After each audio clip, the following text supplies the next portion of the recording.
ஏய், இங்க நான் தான் கிங்கு. நான் வச்சதான் ரூல்ஸ். அந்த ரூல்ஸ் என் இஷ்டத்துக்கு அப்பப்போ மாத்திட்டே இருப்பேன். அது கப்சிப்புன்னு கேட்டு ஃபாலோ பண்ணணும். அதை விட்டுட்டு ஏதாவது அடாவடித்தலை பண்ண நினைச்ச உன்னை கண்ட துண்டமா வெட்டி கழிச்சு போட்டுடுவேன். ஹொக்கும், டைகர் கா ஹொக்கும்.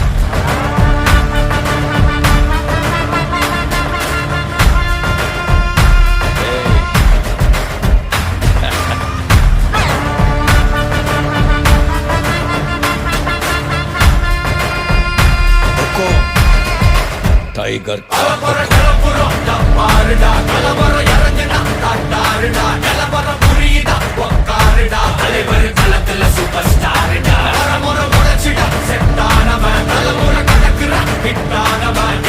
மனசுல ஃபிட்டானவன், முடிவுல ஜெயிச்சிட உரித்தானவன்.